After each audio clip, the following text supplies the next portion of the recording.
Nah ini saya mau nanya Gus, sebenarnya korin itu apa sih? Definisi korin itu sendiri apa?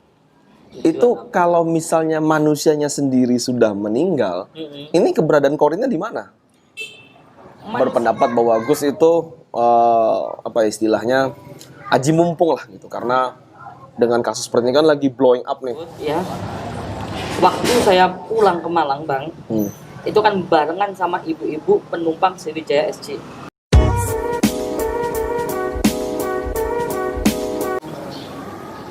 Yo, what's up? Sorry salah.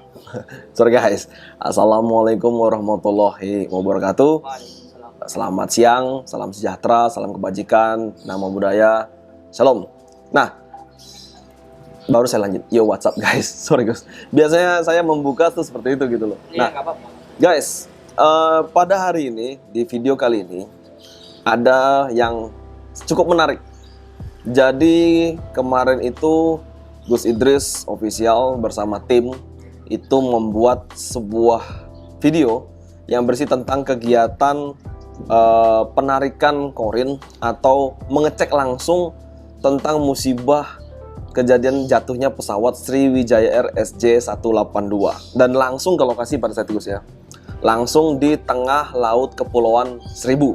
Nah pada saat itu ada kegiatan yang namanya penarikan korin, kemudian ada pemanggilan jin, kemudian pengecekan langsung. Cuman yang jadi viral itu adalah tentang Gus memanggil korin salah satu korban pesawat Sriwijaya Air. Nah, pada video kali ini, pada kesempatan kali ini, saya ingin mewakili netizen untuk bertanya nih Gus, nggak apa Gus ya? Ya, nggak apa-apa. Tentang video yang kemarin, karena banyak banget pertanyaan-pertanyaan di seputaran video tersebut, dan video ini viral bahkan di TikTok itu sampai puluhan juta yang lihat, banyak banget. Jadi makanya untuk menjawab semua pertanyaan-pertanyaan tersebut, saya lebih baik langsung nanya yang kemudian akan dijelaskan secara langsung, karena saya sendiri sebenarnya belum paham dan tidak mengerti apa itu korin. Karena pada awalnya saya berpikir korin itu adalah roh manusia yang sudah meninggal. Ternyata setelah mendapat penjelasan sebelumnya dari orang-orang juga, kemudian saya baca komentar, itu ternyata korin itu bukan itu gitu loh. Nah, untuk lebih jelasnya saya langsung berbicara dengan pakarnya. Gus, terima kasih sudah mau menerima.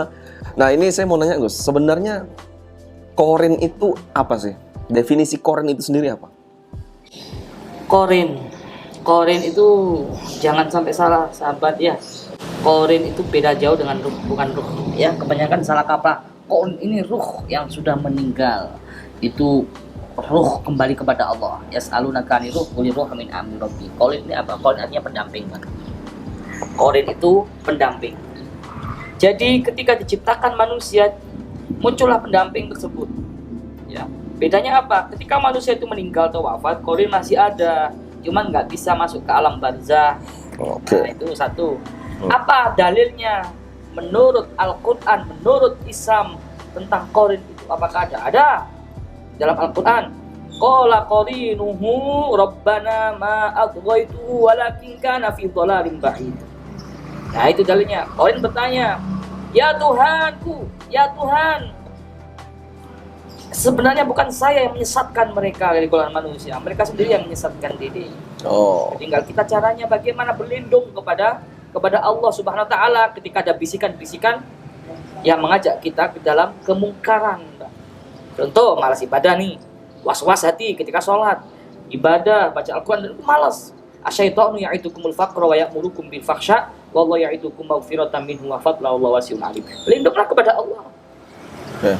Maaf Gus, berarti korin itu sejenis asisten lah gitu ya, semasa hidup kita. Bisa dibilang gitu. Kayak asisten yang selalu mendampingi kita sejak kita lahir. Ya, wallahu alam. Itu kalau misalnya manusianya sendiri sudah meninggal, ini keberadaan korinnya di mana? Manusia sudah meninggal, otomatis korin itu kan selesai tugasnya tuh, ya kan? Cuman masih bisa kita panggil. Makanya korin itu bisa menyerupai Bang. Korin dari bangsa jin, ingat ya, perlu garis bawahi, korin bangsa jin bisa menyerupai siapapun. Jadi korin ini dari bangsa jin? Bangsa jin. Yang ditugaskan menemani kita dari sejak kita lahir. Nah, ini penjelasan juga. Kenapa kadang ada pocong, ya kan? Itu korin menyerupai orang yang meninggal. Itu. Kenapa ada apa kayak kuntilanak yang mukanya hancur. Itu Korin menyerupai orang yang ketika akhir hayatnya itu meninggal mukanya hancur-hancuran gitu loh. Jadi nggak ada hantu itu nggak ada, orang sudah meninggal sudah nggak bisa kembali lagi. Itu Korin. Berarti fix bahwa Korin itu bukan roh dari manusia yang meninggal ya. bukan. Nah, karena banyak banget nih komentar-komentar di video Gus yang saya baca tuh bahwa Korin itu adalah korban, roh dari korbannya itu dulu. Bukan ya. Jadi dia Korin itu adalah kayak asistennya kita lah gitu ya. Bisa menyerupai. Tapi mirip banget bang, karakternya, cara bicaranya, tutur bahasanya, perilakunya sama persis 100%. Misalkan Bang Naf ini sama kayak Bang Naf sudah. Nah sekarang mungkin pertanyaan adalah bagaimana kita bisa mengetahui bahwa itu adalah Korin dari orang yang kita panggil. Sementara kan Gus bilang dia bisa menyerupai orang lain gitu. Bisa menyerupai orang lain juga ya kita? Bisa, cuman tugasnya ke dia itu aja. Oh Gus, oke. Nah sekarang pertanyaan saya, setelah dia meninggal, Korin ini kan Gus bilang masih berkeliaran tuh. Sampai kapan dia berkeliaran itu? Sampai kiamat bang. Kenapa? Manusia sudah wafat ya sudah tutup buku. Tapi Korin tetap hidup. Karena bangsa jin. Oh berarti tugasnya sudah selesai, tapi dia masih bisa berkeliaran sampai nanti akhir dunia ini. Oke. Nah terus pertanyaan selanjutnya, banyak banget nih di kolom komentar bertanya, kalau Gus memang bisa begini, bisa begitu, kenapa tidak berbicara atau bertanya kepada Korin tersebut di mana letak black box atau FDR. FDR itu adalah flight data record dan VCR, voice data record dari kegiatan yang ada di pesawat Sriwijaya Air SJ182. Nah itu gimana Gus penjelasannya? Korin ya nggak tahu lah bang. Kadang pilot saja kita mau menarik Korinnya pilot juga nggak tahu kan blackboard itu di mana. Kan berkeping-keping serpian pesawat itu. Itu. Iya nggak tahu lah yang jelas. Atau salah satu penumpang aja kita panggil Korinnya ya. Kita tahu data dari manifest. Kadang manggil Korin lewat nama bang. Nggak bisa kalau kita nggak tahu namanya. Makanya kalau ada orang yang berobat itu kan kita harus tahu namanya, minimal namanya sama orang tuanya. Jadi untuk mendeteksi kan gitu secara astral, secara koibia. Jadi gitu. Misalkan kita mau narik Korinnya si penumpang atau pilot gitu ya. Kan banyak tuh netizen yang minta pilot kita pikir 2 kali lah bang ya. Dan nyari Korinnya pilot atau penumpang. Di mana blackboardnya? Walaupun blackboard itu sudah ketemu loh ya. Kan kita analisis. Ya nggak tahu lah bang. Di mana blackboardnya, namanya hancur berkeping-keping. Oh, jadi istilahnya anggap maaf ya kalau pertanyaan saya. Anggap aja Korin itu, anggap saya Korin ini orang yang saya dampingin gitu. Jadi apa yang diketahui orang ini saya pasti tahu, tapi apa yang tidak diketahui orang ini berarti saya juga nggak tahu berarti gitu ya. Gimana? Gini, anggap Korin itu saya ini Korin lah anggapnya, saya Korinnya jinnya gitu. Gus ini orang yang saya kawal gitu. Berarti istilahnya kalau Gusnya nggak tahu ya saya juga nggak tahu kan kita selalu berdampingan gitu ya. Oh, begitu. Oke. Itu udah bisa dipastikan seperti itu ya. Insya Allah seperti itu. Cuman kadang juga tahu bang, karena apa yang nggak dilihat manusia Korin tahu. Karena dia bangsa jin gitu ya. Karena dia bangsa jin. Apa yang nggak diketahui manusia, jin itu tahu. Ya ini, jadi kemarin itu memang viral banget video itu dan ada beberapa yang pro kontra gitu. Banyak banget yang, jadi termasuk saya juga berpikir awalnya bahwa Korin itu adalah sebuah roh gitu. Sosok roh manusia yang sudah meninggal, ternyata bukan ya? Bukan. Yas'alunaka ani ruh, quli ruhu min amri rabbi. Roh kalau sudah meninggal, alam barzah sudah nggak ada ikut campurnya, Korin nggak bisa menembus alam barzah lagi. Oh, berarti Korin itu adalah seorang jin yang mendampingi manusia sejak lahir ya? Betul. Cuma Sejak cenderung seperti manusia tersebut. Misalkan manusia itu matinya jelek, ya nirukan gitu. Kalau matinya baik pun? Ya baik. Oh. Nih gini, saya mau nanya nih, gimana pendapat Gus tentang fenomena viralnya masalah penarikan Korin di Sriwijaya Air yang banyak berpendapat bahwa Gus itu apa istilahnya aji mumpung lah gitu, karena dengan kasus seperti ini kan lagi blowing up nih, lagi rame-ramenya gitu.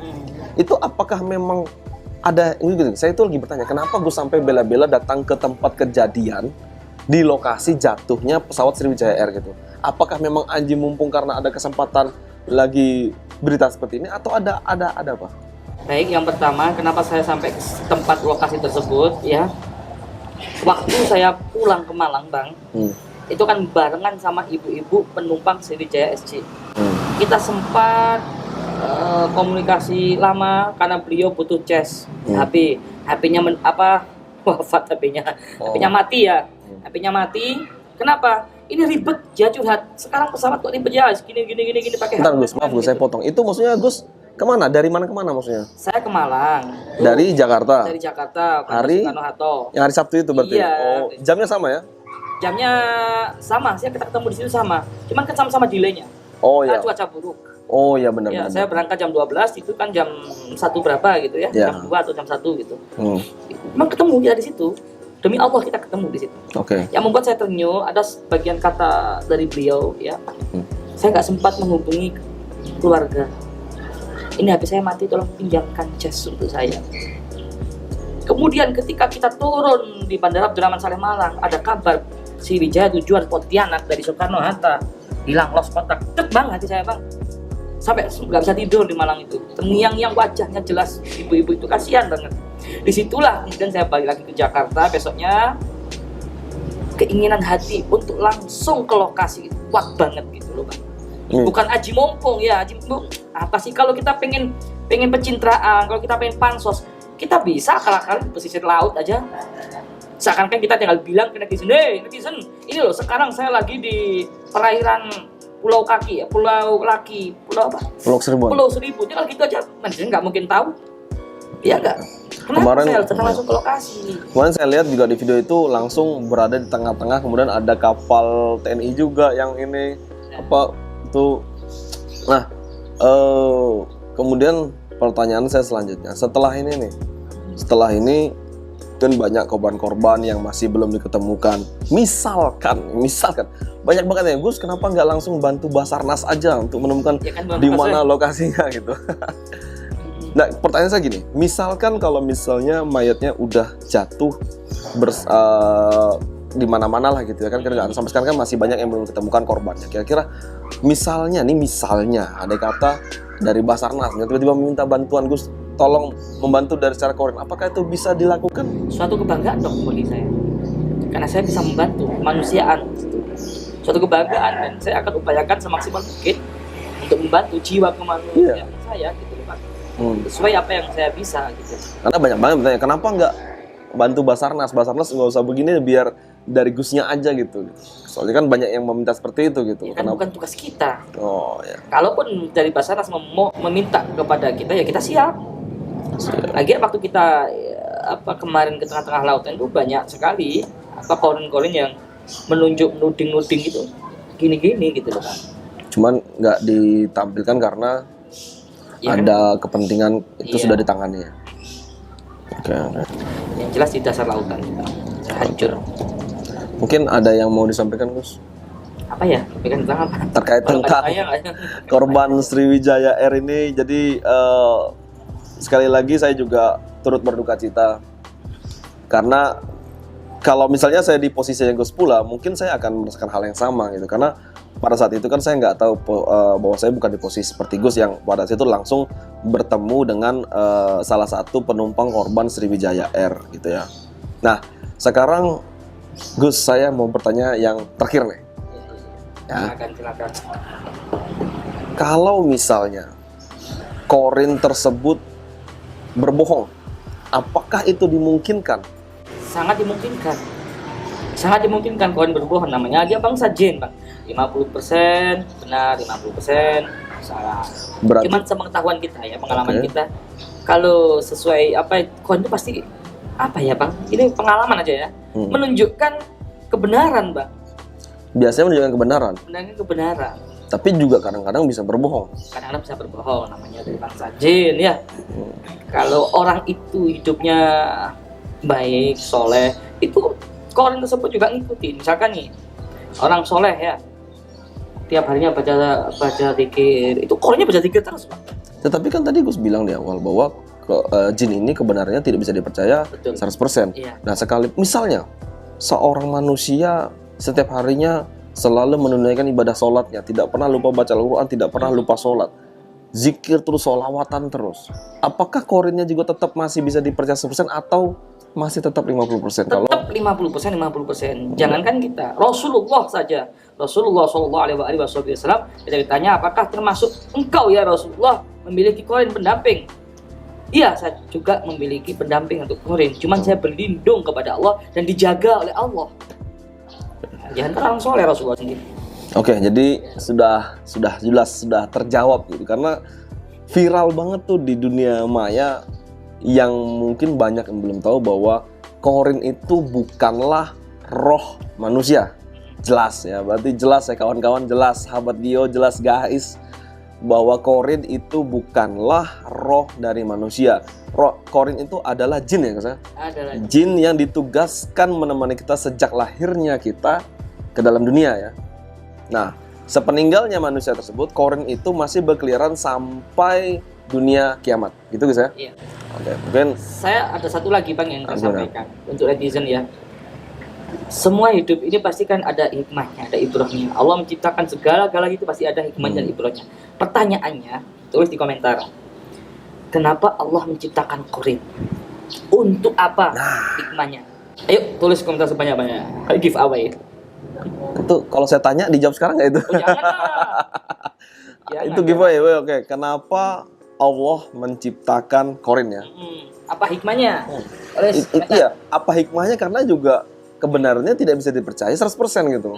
Lalu apa hikmahnya Qorin itu diciptakan? Ya juga ya. Sama seperti pertanyaan saya.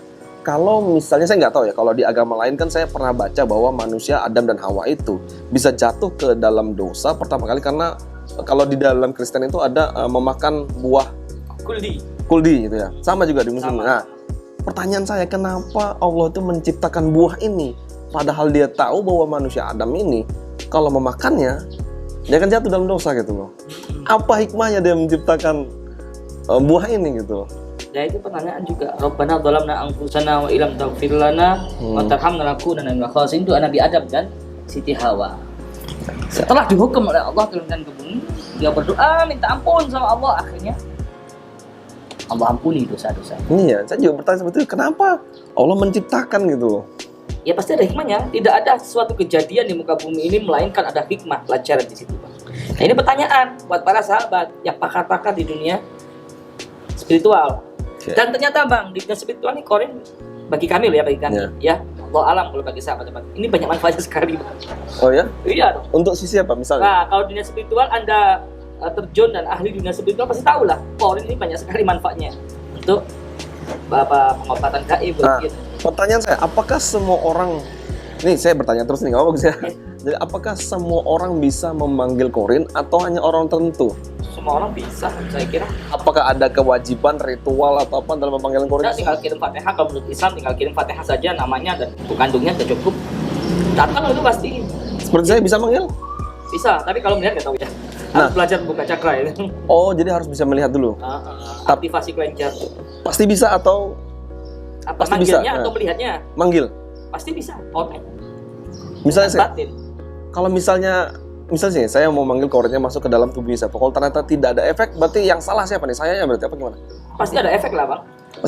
Pasti ada efek. Kita manggil pasti datang karena itu bersifat batin dan jin aja. Jangankan di Fatihai, di batin aja disambat saja. Itu udah datang. Cepat kilat. Oke, kalau gitu terima kasih Gus atas penjelasannya, karena ini memang dibutuhkan sih, saya bilang. Maksudnya banyak banget yang bertanya seputaran kenapa panggil roh korban gini, korbannya lagi gini. Ternyata Qorin itu bukanlah roh dari manusia meninggal, itu udah jelas. Kemudian yang kedua yang saya tangkap, kenapa tidak bisa bertanya soal tentang masalah black box? Ya karena jin ini sendiri adalah orang yang mengawal manusianya di masa kehidupannya. Jadi kalau misalnya pada saat itu dia meninggal, dia tidak tahu di mana keberadaan black box-nya, kemungkinan besar juga Qorinnya juga tidak tahu. Tapi bukan tidak menutup kemungkinan bahwa dia juga tahu ya. Gitu ya. Oke. 50%. Ya, segitu dulu kawan-kawan. Dulu Gus ya. Terima kasih.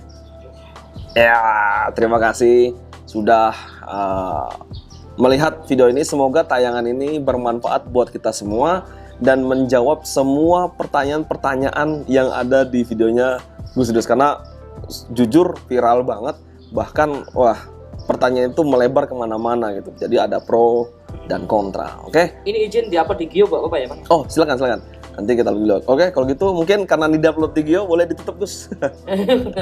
Baik, terima kasih sahabat-sahabat dimanapun Anda berada. Mudah-mudahan kita selalu dalam kenal rahmat Allah ya. Yang gelisah, yang sakit mudah-mudahan dijauhkan dari musibah, bencana, malapetaka. Mudah-mudahan kita semua dimatikan kelak dalam keadaan husnul khotimah.